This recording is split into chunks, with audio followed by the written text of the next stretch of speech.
Você já parou para pensar porque parece ser mais difícil criar filhos, educar as crianças em nossos dias?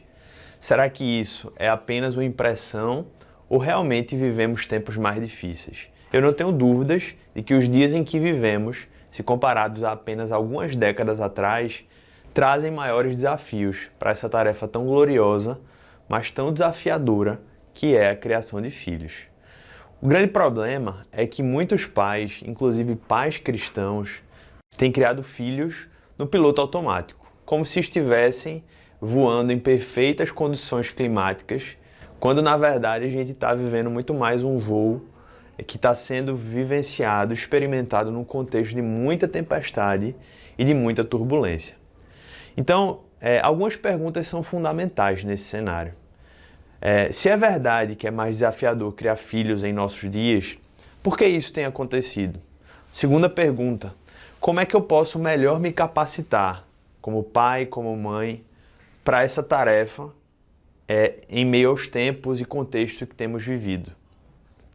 Pergunta de todas ainda mais importante, como a Bíblia, como palavra de Deus imutável, como meio pelo qual Deus se revela ao seu povo, nos instrui e nos encoraja a viver aquilo que a gente precisa viver, como ela pode nos instruir e nos ajudar em relação a esse assunto, em pleno século XXI.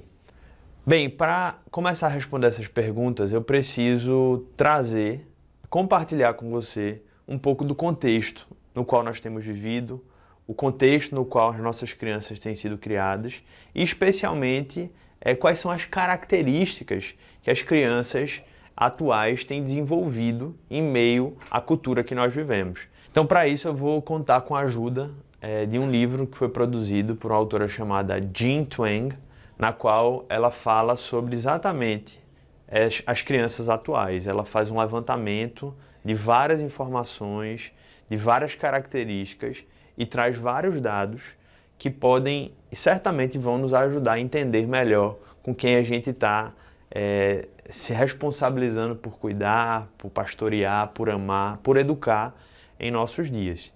Então, ela, em seu livro I, Jane, que tem como subtítulo Por que as crianças de hoje estão crescendo menos rebeldes, mais tolerantes, menos felizes e completamente preparadas para a vida, ela faz essa análise e ela hoje já é considerada uma autoridade nessas análises geracionais e acaba ajudando aqueles que querem se dedicar a essa missão para melhor compreender com quem a gente está pastoreando e cuidando. Então, existem algumas informações aqui importantes. Primeiro, quem é essa geração iGen, que usualmente é conhecido como os Centennials? É a geração que usualmente foi criada e nascida a partir de 1997.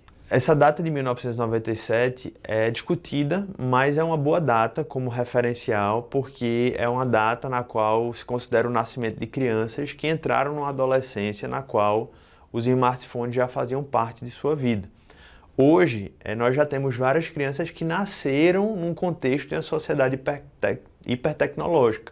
A verdade é que não se há esses estudos amplamente desenvolvidos sobre essas novas características, mas esse estudo dessa geração iGen, dos Centennials, que até hoje é classificado das crianças que nascem em nossos dias, podem e vão nos ajudar a entender como a gente pode lidar com essa tarefa. Então eu vou citar apenas algumas características. Primeiro, ela cita uma característica que são crianças super conectadas. E eu vou citar um exemplo do que ela fala sobre isso em seu livro. Uma citação na qual ela diz assim: o 33º Distrito do Departamento de Polícia de Nova York advertiu recentemente a população local sobre um perigo que estava rondando em suas camas, os celulares. Vários pegaram fogo quando as pessoas os colocavam sob os travesseiros e dormiam, gerando fotos chamativas de celulares chamuscados e camas com manchas e buracos escuros de queimaduras. Um desses incidentes aconteceu no Texas, onde uma menina de 13 anos acordou com um cheiro de queimado. Ela havia deixado o celular carregando debaixo do travesseiro, então ele aqueceu demais e derreteu nos lençóis. Ainda falando sobre isso, um adolescente, ao falar sobre a sua relação com o celular, afirmou: "Eu sei que não deveria, mas não consigo evitar", disse uma garota sobre ficar ligada no celular quando está na cama. Gente, essa informação, só o fato de a gente perceber que temos visto crianças e adolescentes crescerem com uma marca que é dormir com o aparelho telefônico debaixo do travesseiro, revela essa super conexão. Esse desejo de manter o celular por perto tem a ver com o desejo de se manter super conectado. Nesse livro ela relata que muitos mantêm o celular porque querem, caso acordem à noite, poder acessar aquelas informações, ver se existe alguma novidade que aconteceu naquelas últimas horas. E, obviamente, esse cenário leva até a um estilo de vida ansioso, no qual as informações estão sempre sendo buscadas e desejadas a todo instante. Uma outra característica que ela traz é que são crianças super protegidas. Em seu livro ela cita que atualmente as crianças de 10 anos são tratadas como se tivessem 6, as de 14 como se tivessem 10 e os jovens de 18 como se tivessem 14. Portanto, as crianças e adolescentes passam mais anos plenamente cientes de que estão seguros e protegidos no casulo da infância. Mas, quando entram na faculdade, eles se sentem repentinamente desprotegidos e vulneráveis e tentam recriar a sensação de habitual segurança doméstica. Obviamente, a proteção dos pais é fundamental e tem uma importância também fundamental na criação e educação dos filhos. O problema é o excesso, como tudo. Então, a superproteção, ela gera outros problemas, como quando a criança, o adolescente cresce, entra na vida adulta e agora, tendo sido superprotegido, começa a enfrentar os efeitos dessa criação. Uma outra característica citada pela autora é uma geração moralmente confusa. Ela usa outro termo, indefinida, mas eu explico por que eu uso moralmente confusa.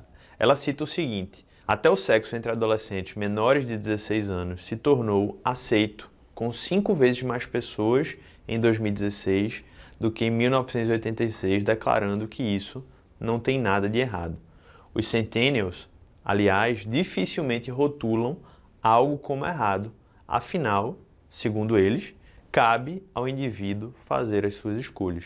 Então, esse ponto é importante porque a autora, que não é cristã, cita até o sexo como um exemplo de declínio moral, como um sinal de que quando as afeições sexuais e as práticas sexuais de uma sociedade começam a ser modificadas, isso começa a revelar também uma mudança na moral, que para os centennials é uma moral extremamente confusa. Como ela própria cita, é uma geração que chega à conclusão de que não existe nada errado e não existe nesse sentido escolhas tão claras a serem feitas, e isso gera, além dos problemas, obviamente, de se viver algo líquido, gera uma ansiedade na pessoa porque ela não sabe o que é certo e o que é errado. E isso nos leva a um outro ponto, uma geração emocionalmente insegura. A autora cita o seguinte: os centennials parecem tão felizes online, sorrindo nas fotos do Instagram, mas lá no fundo a realidade não é tão cor-de-rosa. Eles estão à beira da mais grave crise juvenil de saúde mental em décadas. Na superfície, porém, tudo parece estar bem. Uma penúltima característica citada por ela é uma geração espiritualmente fraca. Ela cita: os centennials têm mais probabilidade do que qualquer geração anterior de ser criados por pais desligados de religião. Os centennials são de fato menos espirituais, além de menos religiosos. E uma última característica é uma geração familiarmente desajustada. Apesar de a autora do livro não citar especificamente essa característica nos seus pontos, a gente pode perceber indícios disso em todo o livro, mas eu trago uma citação, não desse livro, A Gen, mas de um outro livro que se chama Crianças do Reino, na qual o autor ele fala de uma característica, ou de um dado mais especificamente, de que hoje, atualmente, quase 50% das crianças dos Estados Unidos estão sendo criadas em lares monoparentais, com apenas o pai ou a mãe, o que aliado a tudo isso que a gente falou, gera ainda mais insegurança e desafios na formação dos filhos. Essas mudanças culturais que vivenciamos nas últimas décadas tornam o desafio de educar ainda maior, e especialmente quando o peso recai muitas vezes somente sobre uma pessoa, como um pai ou como uma mãe. A questão é que criar filhos para o reino de Deus é mais do que uma tarefa social, é mais do que uma responsabilidade importante. É uma vocação espiritual. E apesar de todos os desafios, nós não podemos abrir mão disso. Se é verdade que a boa educação cristã sempre demandou esforço, os tempos em que vivemos tornam ainda mais urgente que os pais assumam o compromisso e o custo de educar seus filhos de maneira intencional, de maneira sábia, e tudo isso debaixo da cosmovisão, da vontade de Deus revelada nas Escrituras. Por isso, pais precisam de um plano, precisam de uma estratégia se quiserem criar filhos que glorifiquem a Deus nesse mundo. Embora a presença de um pai e de uma mãe sejam fundamentais em um lar, a verdade é que as características essenciais para a criação de uma família biblicamente saudável não estão ligados, antes de tudo, à genética ou a necessariamente uma configuração específica. Obviamente, quanto mais a gente tiver a presença dos pais, mais fácil essa tarefa vai ser. Mas, por exemplo, eu estou dizendo isso porque há esperança para uma mãe que tem uma tarefa de cuidar sozinha dos seus filhos. Há esperança para um pai. Então, nós acreditamos que há um caminho através da palavra de Deus, na dependência do Senhor, para que isso possa ser cumprido. E tudo isso vem dos princípios do reino, do poder do evangelho na criação dos filhos. Os desafios, eles são reais e não podem ser menosprezados, mas eles também não podem ser um motivo para nos fazer parar. Acredite, seja qual for a situação da sua família, em Cristo há a esperança de construir um lar do reino. Pergunta que talvez você se faça é: mas como eu faço isso? Qual o primeiro passo? Essa é a pergunta que muitos pais se fazem, talvez diariamente, mas muitas vezes ficam sem resposta, ou pelo menos uma resposta que lhes traga segurança, para terem a convicção de que estão seguindo pelo caminho certo. Especialmente quando os pais se veem travando as suas próprias lutas, as suas lutas pessoais, as suas lutas emocionais, as suas lutas espirituais, suas lutas profissionais, e nesse sentido se veem ainda mais incapacitados agora de olhar para fora, de olhar para os filhos. A Tony Evans, no livro Crianças do Reino, ele fala e nos dá uma luz nesse sentido que criar filhos do reino exige uma supervisão intencional da transferência da fé de uma geração a outra, de tal modo que as crianças aprendam a viver integralmente sob a autoridade de Deus durante toda a sua vida. Eu adoro essa palavra intencional. E você como pai, você como mãe, você precisa se agarrar a ela, ela é importante. É a primeira dica que a gente deixa, porque ela muda a maneira como a gente lida com os nossos filhos e com a criação deles. E eu vou deixar uma ilustração para, de repente, você poder sempre se lembrar dela e assumir esse compromisso. Imagine que você é o piloto de um avião. Nesse avião está você e sua família, é o avião da sua família. E esse avião ele está no piloto automático. E em meio a uma tremenda tempestade, só que você só percebeu agora que essa tempestade existe. E agora você entendeu que para você lidar com aquele problema da tempestade e livrar o risco daquele avião de repente até cair, tamanho é a força daquela tempestade, você precisa desligar o piloto automático e você precisa assumir o controle e a direção daquele avião, dada a sua experiência e a sua capacidade e até a sua responsabilidade como piloto daquele avião. Só tem um problema. O botão do piloto automático só pode ser desligado com uma chave. E você tem um molho ali com mais de 50 chaves, cada uma com um nome, mas só tem uma certa. Você não tem muito tempo e precisa achar essa chave logo. Quando o avião está quase perdendo o controle, você consegue achar essa chave que desliga o piloto automático. Finalmente, você sabe qual é o nome dessa chave? Nesse exemplo, nessa ilustração que eu dou, o nome é intencional. Para desligar o piloto automático da criação dos seus filhos, você precisa dessa chave. Você precisa ser intencional em assumi-los, você precisa ser intencional em ensiná-los, você precisa ser intencional em corrigi-los, você precisa ser intencional em brincar com eles, em amá-los, em pastoreá-los, em conduzi-los até Cristo. E aí a pergunta que surge, ok, mas como é que eu faço essa supervisão intencional? Como é que isso pode se tornar algo real na minha vida?